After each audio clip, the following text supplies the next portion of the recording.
Hi అండి. Welcome back to SS Telugu audio నవలలు. ఈరోజు మీరు వినబోయే నవల 'డ్రాకులా' మైథిలి వెంకటేశ్వరరావు గారు రచించారు. ఇక నవల్లోకి వెళ్ళిపోదాం. ప్రారంభం. ఆకాశంలో నక్షత్రాలు లేవు. అంతా చీకటే. ఊరి బయట బీడుపడిన పొలాల్లో ఎండిపోయిన పిచ్చి మొక్కల మధ్య కాపురముట్టిన కీచురాళ్ళు ఘీ అని శబ్దం చేస్తూ అరుస్తున్నాయి. అలాంటి సమయంలో వచ్చిందామె. అది కూడా పరిగెత్తుతూ. జుట్టు చెదిరిపోయింది. ఎగిసిపడుతున్న కెరటంలా ఉంది. పెట్టుకున్న బొట్టు చెదిరుంది. అదిగో అక్కడుంది. ఎవరిదో మగ గొంతు. ఆమె ఉలిక్కి పడింది. చీకటిని చీల్చుకుని బాణంలా పరిగెత్తింది. ఆమె వెనక 6 వ్యక్తులు అదే వేగంతో పరిగెడుతున్నారు. నిండా 18 ఏళ్లు కూడా ఉండవామెకి. కాలికొన్న వెండి పట్టీలు ఎగిరెగిరి పడుతున్నాయి. కట్టుకున్న చీర ముందుకు పోనీయడం లేదు.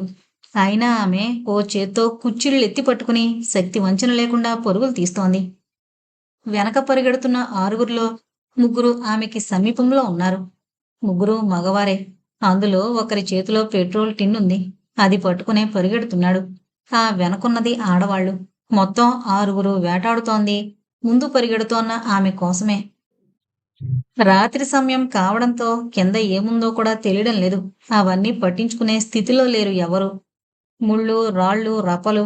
ఒకరిది ప్రాణభయమైతే మిగతా వారిది బ్రతుకు భయం. వారు బ్రతకాలంటే ఆమె చావాలి. ముందుకు పరిగెడుతోన్న ఆమెకి ఎదుర్రాయి తగిలింది. ఒక్క ఎగురు ఎగిరి పడింది. ఆ పడ్డంతో తలకి దెబ్బ తగిలింది. చిట్లి రక్తం వచ్చింది. ఆమె ఆ బాధని ప్రదర్శించే స్థితిలో లేదు. పడి పడ్డంతోనే వెనక్కి చూసింది. ఆ 3 వచ్చేస్తున్నారు. బాగా దగ్గరికి. లేవాలి, పరిగెత్తాలి. ప్రాణం కాపాడుకోవాలి. తన ప్రాణం కాపాడుకుంటేనే గాని వాళ్ళ మీద పగ తీర్చుకోవడానికి అవకాశం ఉండదు. అవును, వాళ్ళకి దొరకకూడదు. దొరికితే చంపేస్తారు. తను చావకూడదు. ఆ 6గురి మీద పగ తీర్చుకోవాలి. ఆమె లేచింది. మళ్ళీ చీకట్లో పరుగు ప్రారంభించింది. అప్పటికే వారు చాలా దగ్గరకొచ్చేశారు. శరీరంలో శక్తి లేదు. తలకి దెబ్బ, భరించలేని బాధ. టెన్షన్తో ఆమె పరిగెడుతుందే గాని తెలిసిపోతోంది తను వాళ్ళకి దొరకక తప్పదని. అదే జరిగితే తన ప్రాణం పోవడం ఖాయం. ఆమె పరిగెడుతూనే భగవంతుణ్ణి తలుచుకుంది. ఓ భగవాన్! వీళ్ళ నుంచి కాపాడు. లేదా వీళ్ళ చేతిలో చావడమే నా నుదుటను రాసుంటే చచ్చాక సాధించే అవకాశం ఇవ్వు. దెయ్యంగా మారి వీళ్ళని పీక్కు తినేలా చెయ్యి. చావబోతూ కోరుకునే ఏ కోరికనైనా నువ్వు తీరుస్తావని నేను చదువుకున్న పురాణాల్లో ఉంది. అదే నిజమైతే నాకు అవకాశం ఇవ్వు. ఆమెక పరిగెత్తలేకపోయింది. ఎడారిలో ఎండమావిలా ఆమెకెదురుగా ఏదో పౌడుబడ్డ ఇల్లు కనిపించింది. అదేంటో ఎందుకక్కడుందో చూడలేదు. అటుకేసి పరిగెత్తింది. లోనికెళ్ళి తలుపులేసుకుందామని. దగ్గరికి వెళ్ళాక గాని తెలియలేదు దానికి తలుపులు లేవని. ఆమె అదిరే గుండెలతో వెనుతిరిగింది. అప్పటికే వాళ్ళు తాపీగా చుట్టూ నిలబడ్డారు. వెనక నుంచి ఆడవాళ్లు కూడా పరిగెత్తుకొచ్చారు. 6గురు రొప్పుతూ చూశారు కసిగా. ప్రాణభయంతో వెనకడుగు వేసింది. పెట్రోల్ టిన్ను పట్టుకున్న అతను మూత తీసి విసురుగా ఆమెపై చల్లాడు. చల్లగా ఐస్ పడ్డట్టు అనిపించింది. ఆమెకి ఎటు పోవడానికి ఆస్కారం లేదు. అసహాయంగా నిలబడుంది. మరొకతను అగ్గిపుల్ల గీశాడు. ఆమె గుండెలు గొవ్వబలాడాయి. అతను వికృతంగా నవ్వుతూ అగ్గిపుల్ల ఆమె మీదకి విసిరేశాడు. అగ్గిపుల్లొచ్చి పెట్రోల్తో తడిసిన శరీరం మీద పడ్డం ఆలస్యం. బొగ్గున మంటలు. ఆమె భయంకరంగా అరిచింది. పోసే, మిగిలిన పెట్రోల్ కూడా. టిన్నులోని మిగతా పెట్రోల్ను కూడా గుమ్మరించాడు. నిలువెల్లా మంటలు. కట్టుకున్న చీరని 18 సంవత్సరాల శరీరాన్ని కాలుస్తున్నాయి. ఆ బాధకి భయంకరంగా అరుస్తోంది. మాంసం ఉడుకుతున్న వాసన చుట్టూ ఆవరించింది. దాంతోపాటు గుడ్డలు కాలుతున్న వాసన కూడా. కొంతసేపటికి ఆమె కేకలాపేసింది. దబ్బున కింద పడిపోయింది. మంటలు మాత్రం ఆమెని కాల్చేస్తూనే ఉన్నాయి.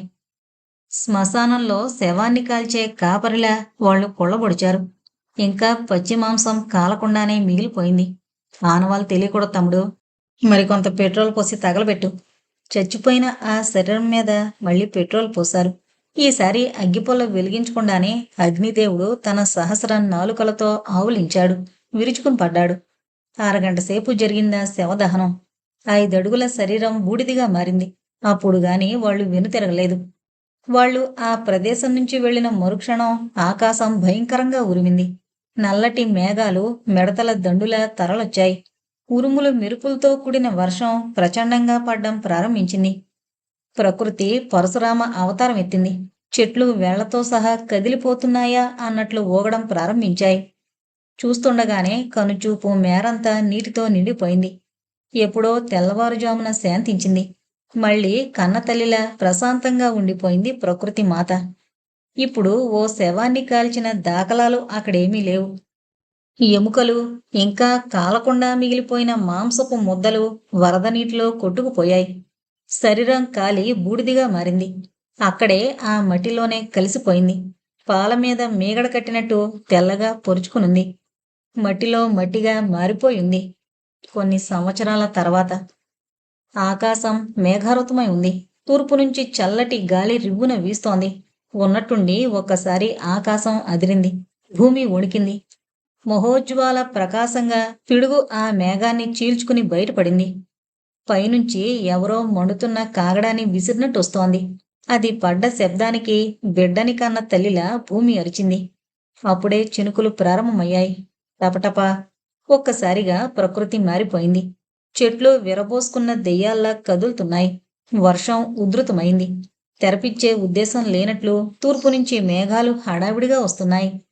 నల్లటి తారు రోడ్డు మీద పాదరసంలా జారిపోతోంది మారుతి లేటెస్ట్ మోడల్ కారు. అద్దాల మీద ఎడతెరిపి లేకుండా వర్షపు దారలు కురుస్తూనే ఉన్నాయి. డ్రైవింగ్ చేస్తున్న శ్యామ్ పక్కకు చూసి, డియర్, మనం ఆగడం శ్రేయస్కరంలా ఉంది. ఎదురు వర్షం తప్ప మరేం కనపడ్డం లేదు చెప్పాడు. అటుకేసున్న రోజీ భారంగా కదిలింది. అమ్మా అంది బాధగా. జాగ్రత్త. నిండు నెలల మనిషివి. ఇంత దూరం తీసుకురావడం రిస్క్ అని ఆలోచించలేదు. నిన్ను తీసుకురాకుండా నేనక్కడనే పెళ్లికి అటెండ్ అయినా బాగుండేది. రోజీ తన 9 నెలల కడుపును పదిలంగా పట్టుకుంటూ సర్దుకుని కూర్చుంది. శ్యామ్ కారుని ఓ పక్కగా ఆపాడు. ఉరుములతో మెరుపులతో ప్రతిధ్వనిస్తోంది. పిడుగులు పడేలా ఉన్నాయి. చెట్టు కింద ప్రమాదం డియర్. పిడుగులతో వర్షం వచ్చేటప్పుడు చెట్ల కింద ఉండకూడదు అంది రోజీ. శ్యామ్ కారు స్టార్ట్ చేసి ముందుకు పోనిచ్చి ఓపెన్ ప్లేస్లో ఆపాడు. వర్షం తగ్గే సూచనలు కనిపించడం లేదు. క్షణక్షణానికి పెరిగిపోతోంది. గాలి వేగానికి కారు కదులుతోంది.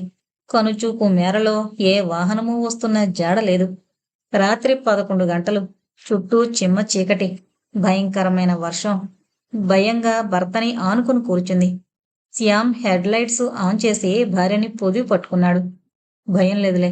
ఉరుములు, మెరుపులు, దేవతల చప్పట్లు. అమ్మా అంది పొత్తి కడుపుని పట్టుకుని తిరిగిపోతూ. శ్యామ్ మరింత భద్రంగా పట్టుకున్నాడు. భరించలేకుండా ఉన్నానండి. పడుకోవాలనిపిస్తోందండి.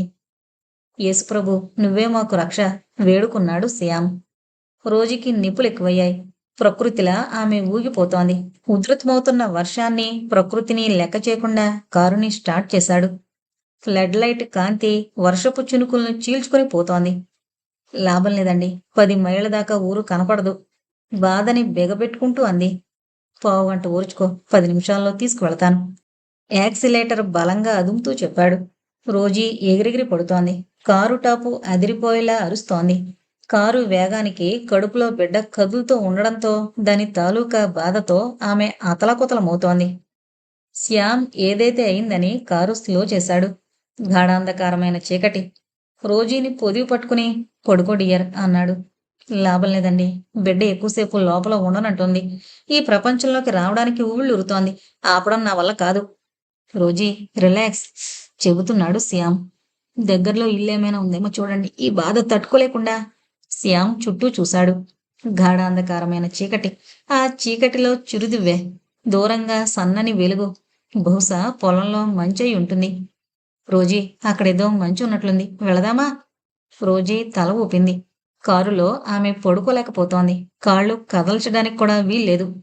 రాగలవా? లేవనెత్తుతూ అడిగాడు. రోజీ పళ్ళ బిగువున బాధని అదింపెట్టి లేచింది. శ్యామ్ ఓ చేతితో డోర్ తెరిచాడు. రివ్వున గాలి దూసుకొచ్చింది. వేగంగా పడుతోన్న వర్షపు తాలూకా జల్లు ఇద్దర్నీ తడిపేసింది. శ్యామ్ రోజీని పట్టుకుని దిగాడు. దగ్గరలో ఉంది. నెమ్మదిగా పద. డాష్ బోర్డులోంచి టార్చ్ లైట్ అందుకొని డోర్ మూస్తూ చెప్పాడు.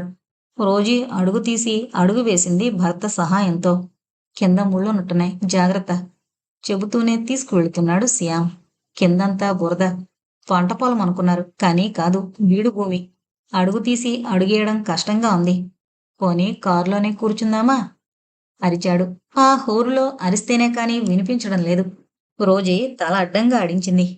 ఈ సమయంలో ఆడదాని బాధ మీకు తెలీదండి. కష్టమైనా వెళదాం. కాస్త విశాలంగా పడుకునే స్థలముంటే చాలు. క్రింద వర్షపు నీటిలో పాదాలు మునిగిపోతున్నాయి. అడుగు వేసినప్పుడల్లా తీయడానికి కష్టపడాల్సొస్తోంది. బురదలో వేసిన కాలు రానంటోంది. ప్రభువా! నీ బిడ్డకి అంత కష్టం తెచ్చావయ్యా!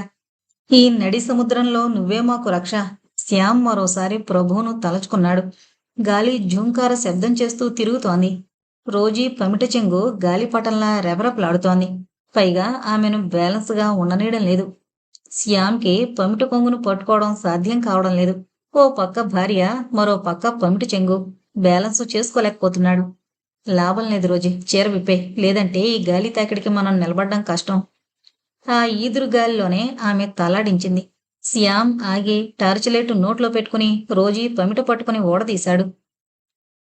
శ్యామ్ చీరని చుట్టగా చుట్టి మెడలో వేసుకున్నాడు. మళ్ళీ ముందుకు కదిలాడు. చాలా దగ్గరకొచ్చాక గాని అర్థం కాలేదు. అదో పాడుబడిన 2 గదుల ఇల్లు. అది మంచి కాదు.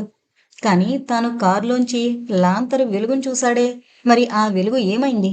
ఆ బ్రహ్మాండమైన పెను తుఫాన్లో కళ్ళు చిట్లించి చూశాడు. వెలుగు, లాంతరు వెలుగు. కాని ఇక్కడ ఆ జాడ కూడా ఉన్నట్లు లేదు. టార్చ్ లైట్ ఆ ఇంట్లోకి వేశాడు. రాజులు, రాజ్యాలున్నప్పటి వారెవరో కట్టించినట్టు చూడగానే తెలుస్తోంది. కొంపదీసి ఏ రాజుదో రాణిదో సమాధి కాదు కదా!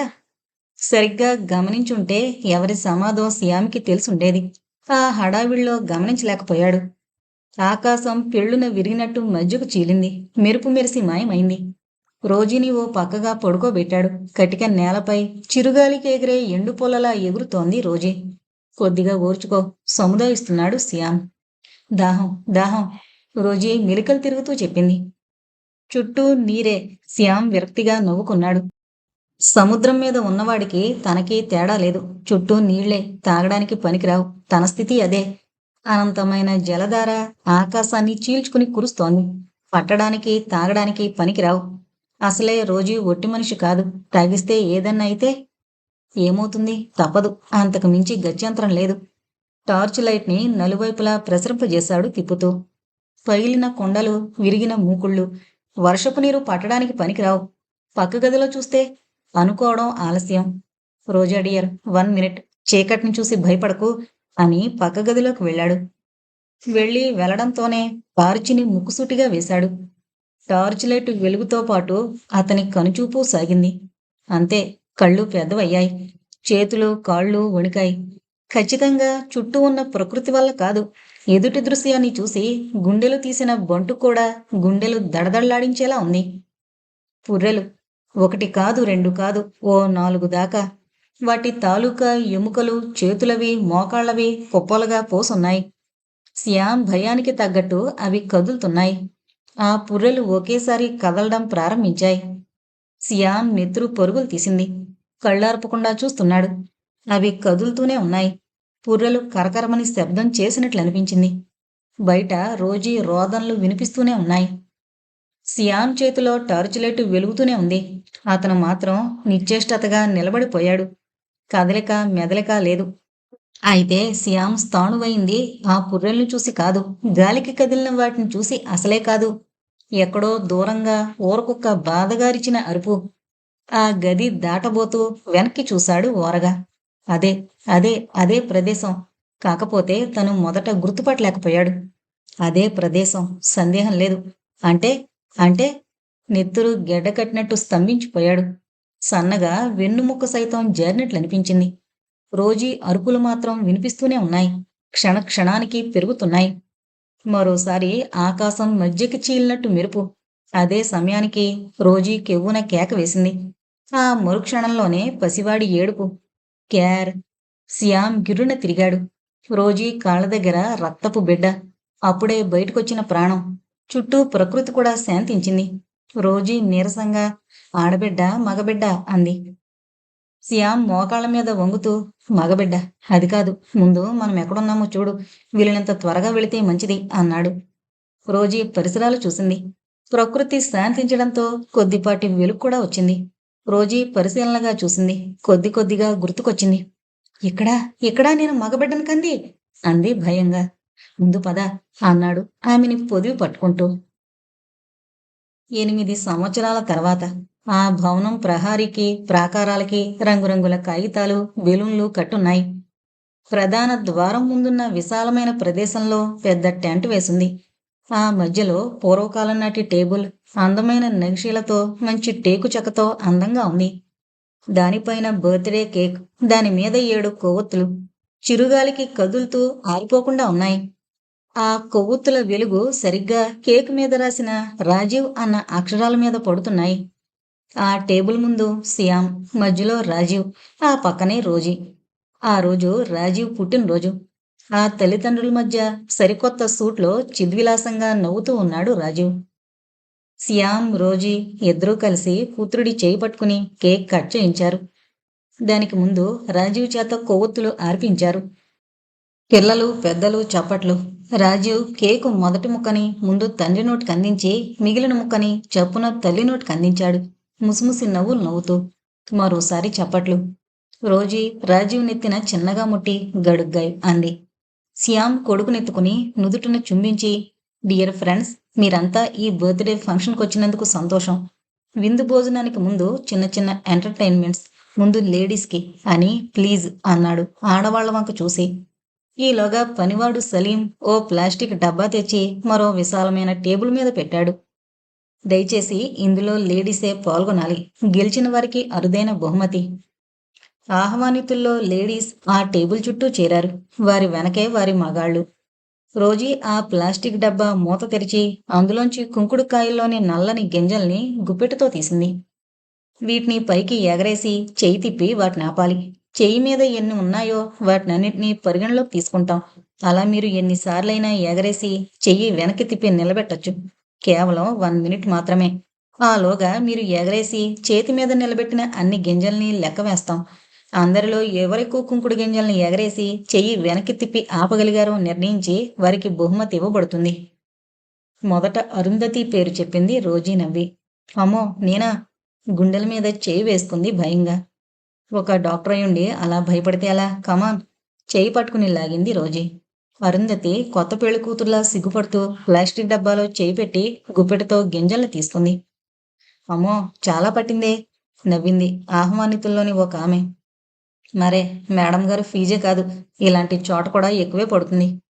అరుంధతి ఆ కామెంట్ని పట్టించుకోకుండా గుప్పెట్టులోని గింజలన్నీ చిన్నగా పైకి వేసి చొప్పున చెయ్యి వెనక్కి తిప్పింది.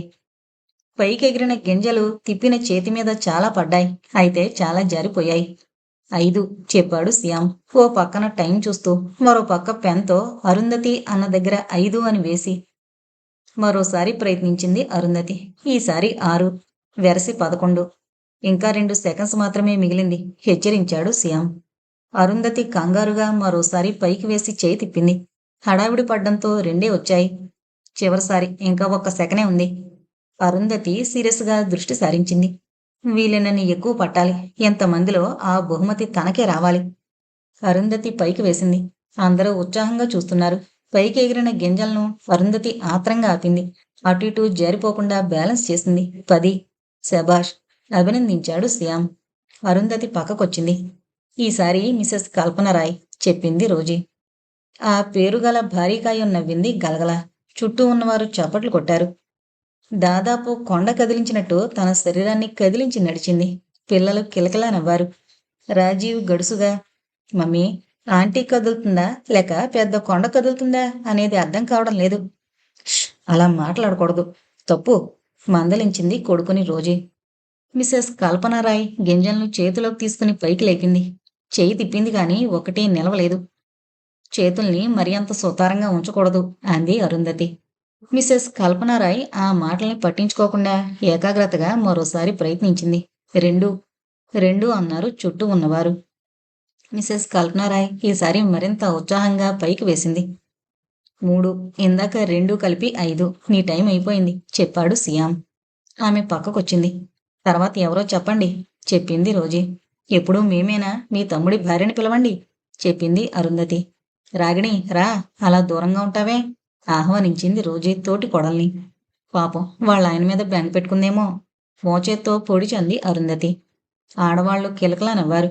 మగవాళ్లు పక్కకు తిరిగారు సంస్కారంగా. వాడికి 2 సార్లు కేబుల్ పంపించాను. ఈసారి రాని చెబుతాను అన్నాడు తమ్ముని దెప్పి పొడుస్తూ శ్యామ్.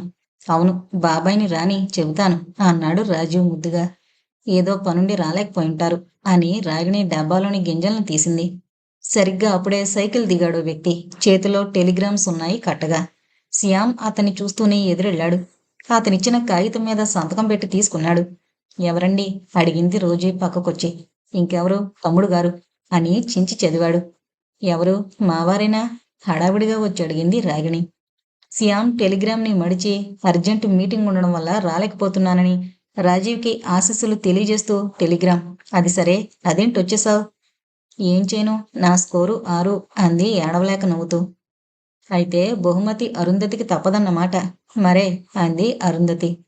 ఏమైనా ఈ ఇంటి సొమ్ముకి పెట్టుకుంటావు. అబ్బా, ఊరికి నీస్తున్నట్టు చెబుతున్నారే, కష్టానికి తగ్గ ఫలితమేగా. నేనే గెలిచాను, నాకు బహుమతి ఇవ్వండి అంది చిన్నపిల్లల. అప్పుడేనా, ఈసారి చిన్నపిల్లలకి. వారికి కూడా పోటీ పెట్టి చివరగా పెద్దల ఆశీస్సులు రాజీవ్కిప్పించి ఆ పైన బహుమతి ప్రదానాలు విందు. గుట్టగా చాక్లెట్స్ పోసి వీటి ర్యాపర్స్ని తీసేయాలి. గడువు అన్నింట్లో 1 నిమిషం చెప్పాడు. రాగిణి కలగజేసుకుని లోపలి చాక్లెట్లను తినకూడదు అని రూల్ ఏమీ లేకపోయినా తినే సమయం వృధా అయిపోవడం వల్ల ఎక్కువ ర్యాపర్స్ని ఊడదీలేరు చెప్పింది. పిల్లలు ఈ పందెంలో రెట్టించిన ఉత్సాహంతో పాల్గొన్నారు. పెద్దలంతా చిన్నపిల్లల ఉత్సాహాన్ని ఎంజాయ్ చేస్తూ పాల్గొన్నారు. ఈసారి ప్రైజ్ రాజీవ్కొచ్చింది. రాగిణి ఓ టిఫిన్ని వేలాడదీసింది. శ్యామ్ కొడుకుని కిందకి దించి అందర్నీ ఉద్దేశించి చెప్పాడు. ఇదే చివరి పోటీ. పిల్లలకి పెద్దలకి ఉత్సాహమున్న ప్రతి ఒక్కరూ పాల్గొనొచ్చు. వేలాడదీసిన టిఫిన్ని బాగా గమనించండి. మీ చేతికి ఓ కర్రేస్తాం. మీరు సరిగ్గా వెళ్ళి ఆ టిఫిన్ మీద కొట్టాలి. ఓస్, ఇంతేనా? ముందు అవకాశం నాకివ్వండి, ఓ ఊపు ఊపుతాను అంది అరుంధతి. ఆ, నీ అంత గొప్పోళ్ళు లేరని కర్ర చేతికిచ్చేటప్పుడు కళ్ళకు గంతలు కడతాం. అరుంధతి సరేనన్నట్టు తలాడించింది. అప్పుడే తయారవకు, కళ్ళకు గంతలతో పాటు ఎత్తుకుని గిరగిరా తిప్పి ఓ పక్క వదిలిపెడతాం. అరుంధతికి నీరసం వచ్చింది. అయినా వెనక్కి తగదలుచుకోలేదు. తొలి అవకాశాన్ని తనే తీసుకుంది. అరుంధతి కళ్ళకు గంతలు కట్టి చేతికి కర్రిచ్చింది రాగిణి. అప్పుడే వచ్చింది అసలు సమస్య. కళ్ళకి గంతలు కట్టి చేతికి కర్ర అయితే ఇచ్చింది గాని ఎత్తి గిరగిరా తిప్పమంటే మాటలా? అదో భారీ ఖాయం. 150 కేజీలు ఉంది అనడంలో సందేహం లేదు. ఎత్తండి, తిప్పండి అరుంధతి అసహనంగా అరిచింది.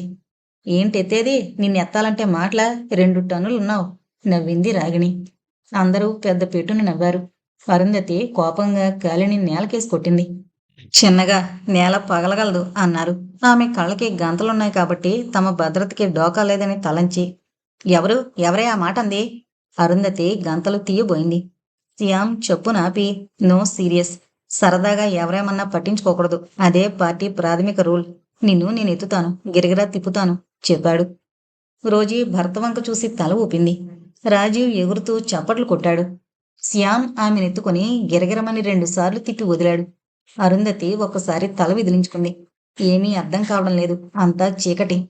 చేతిలోని కర్రని ముందుకు చాపి మరో చేత్తో తడుముకుంటూ ముందుకు కదిలింది. కమాన్, ఇటు అరిచారు పిల్లలు. డాక్టర్ గారు, ఈవైపు చెప్పారు మరికొంతమంది. కాదు, ఇటువైపే అంటే? అరుంధతి, ఇటే. అరుంధతికి అర్థం కాలేదు. మాటలు ఏ వైపు నుంచి వస్తున్నాయో అర్థమవుతోంది కానీ టిఫిన్ ఏ వైపు ఉందో అర్థం కావడం లేదు. అడుగులో అడుగేసుకుంటూ నడుస్తోంది. 1 నిమిషం వృధా అయిపోయింది. తర్వాత అరుంధతి నుంచి తీసుకున్న గంతల్ని భార్యకి కట్టాడు శ్యామ్. రోజీ వద్దు వద్దంటూనే కట్టించుకుంది. చప్పట్లు, కేకలు, ఒకటే గోల. మమ్మీ, ఇటువైపు, నా వైపు తిన్నగా, ఇలాగే రా. అన్యాయం, అలా చెప్పకూడదు అరిచింది అరుంధతి. రాజీవ్ చివ్వున తలెత్తాడు. రాజీవ్, ప్లీజ్ చెప్పి. రోజీ, కమాన్ అరిచాడు శ్యామ్. అరుంధతి రాజీవ్ని ఎత్తుకుని మరో పక్క నిల్చోబెట్టింది. రోజీకి కొడుకు ఎక్కడున్నాడో అర్థం కాలేదు. చప్పున ఆలోచనొచ్చింది. తాను తూలి పడబోతే రాజీవ్ కంగారుగా మమ్మీ అని పిలుస్తాడు. దాన్ని బట్టి ముందుకెళ్ళి కొడితే సరి అనుకోవడం ఆలస్యం. అడుగు ముందుకు వేస్తూ జారింది. ఆమె ఆలోచన ఫలించింది. శ్యామ్ కంగారుగా, రోజు డియర్, జాగ్రత్త అరిచాడు. అరే, పడతావ్ మమ్మీ. రాజీవ్ గొంతు. రోజీ ఎవరి గొంతుని పట్టించుకోలేదు. కొడుకు పిలుపు వినిపించిన వైపే దృష్టి సారించింది. ఆ వైపు నడిచింది. 10 అడుగులు వేసి కర్రెత్తింది. శక్తి కొద్దీ వేసింది. టంగన శబ్దం రాలేదు. పైగా కర్ర మధ్యలో ఆగింది. రోజీ గంతలు ఊడదీసుకుంది. తాను పైకెత్తి కొట్టబోయిన స్థానంలో అరుంధతి ఉంది. చిరునవ్వుతో కర్ర పట్టుకునుంది. రోజీ పక్కకు చూసింది. ఆమెకి 10 గజాల దూరంలోనే టిఫిన్ వేలాడుతూ ఉంది. నేనే నీ కొడుకుని అక్కడి నుంచి ఇక్కడ తెచ్చిపెట్టాను, నవ్వింది. రోజీ తినేసేలా చూసి పక్కకొచ్చింది. నేను డాడీ, నేను అడిగాడు రాజీవ్. నవీన్ తర్వాత నువ్వు, చెప్పాడు శ్యామ్. రాజీవ్ అరుంధతి కేసి చూశాడు. అతని చిన్ని చిన్ని కళ్ళు తమాషాగా కదిలాయి. పంటితో పెదవిని అంటిపెట్టాడు. మొహంలో ఏదో తెలియని రౌద్రం వచ్చేసింది. టప్, పెదవి చిట్లింది. రక్తం ఉప్పగా తగిలింది. దాన్నెవరూ గమనించలేదు. నవీన్ అటు ఇటు అర్థం కాక నడుస్తున్నాడు. పడబోతున్న నవీన్ని రోజీ పట్టుకుని గంతలు తీసింది. డాడీ, నేను డాడీ, చెప్పాడు మూతి తుడుచుకుని. అలాగే నాన్న అని రోజీ గంతలెలాతే అన్నాడు. డియర్ ఫ్రెండ్స్, రాజీవ్తో ఆటిక సరి, ఆ పైన విందే. ఇప్పటికే కాలాతీతమైంది. ఘుంఘుంలాడే విందు భోజనం మన కోసం అవతల పక్క ఎదురు చూస్తోంది. రాజీవ్ అరుంధతికేసి చూశాడు. ఆమె ఎక్కడుందో కనుక్కోవడం అంత కష్టం కాదు. కారణం ఎప్పుడూ వాగుతూ ఉంటుంది. ఆమె దగ్గర నుంచి టిఫిన్ ఏ వైపు ఉందో చూశాడు. సరిగ్గా వ్యతిరేక దిశలో. ఆమె కదలకుండా ఉంటే చాలు, టిఫిన్ ఎక్కడుందో తనకి తెలుస్తుంది. శ్యామ్ కొడుక్కి గంతలు కట్టి పైకెత్తి గిరగలా తిప్పి వదిలిపెట్టాడు.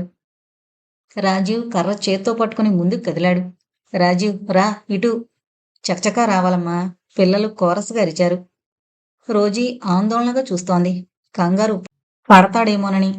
శ్యామ్ ఉత్సాహంగా ముందుకొచ్చి తల మీద కొట్టాడు. రాజు, త్వరగా, అప్పుడే 20 సెకండ్స్ అయిపోయింది, చెప్పింది మిసెస్ కల్పనారాయ్. రా, రావయ్యా, రా, అరిచింది అరుంధతి. రాజీవ్ చేతిలోని కర్ర బీసుకుంది. ఆ గోలలో, తండ్రి అరుపుల్లో, పిల్లల కేరింతల్లో, ఆహ్వానితుల మాటల్ని రాజీవ్ విన్నది ఒకటే గొంతు. అది అరుంధతి గొంతు. ఆమె గొంతు వినిపించిన వైపు నడిచాడు. అరుంధతి ఏదో మాట్లాడుతోంది. రాజీవ్ కర్రని చేతిలోకి తీసుకున్నాడు. కళ్ళు పటపటా కొరికాడు. గంతల చాటున కళ్ళు ఎరిపెక్కాయి. తన తల్లిని గొణుక్కున్నాడు. కర్రని విసురుగా పైకి లేపాడు. ఆ బాలుడి కళ్ళల్లో తల్లే మెదులుతోంది. ఆ ప్రదేశం నుంచి వస్తున్నట్టు పక్కకు తిరిగాడు. అందరూ రాజీవ్ తిరిగాడని అనుకున్నారు. అప్పుడు కదిలాడు. ముందు శరీరం కదిలిందో చేయి కదిలిందో గాని గాలిని చీల్చుకుంటూ లేచింది. లేచిన కర్ర సరిగ్గా అరుంధతి తల మీద పడింది. అరుంధతి ఆ అంది. నడినెత్తిన పిడుగు పడ్డట్లు అనిపించింది. మొత్తం అంతా నోరు తెరిచారు. దాదాపు స్థాణువయ్యారు. స్లో మోషన్లోలా అరుంధతి చేతిని తల మీద పెట్టుకుంది. వెచ్చగా తగిలింది. తీసి చూసుకుంది. రక్తం, ఎర్రని చిక్కని రక్తం. అప్పుడు అరిచింది భయంకరంగా, పిడుగులు పడ్డట్టుగా. మొత్తం ప్రదేశమే అదిరింది. అందరూ షాకు నుంచి తేరుకుని కదిలారు. అయితే అప్పటికే అరుంధతి కిందకి వాలిపోయి పడుంది.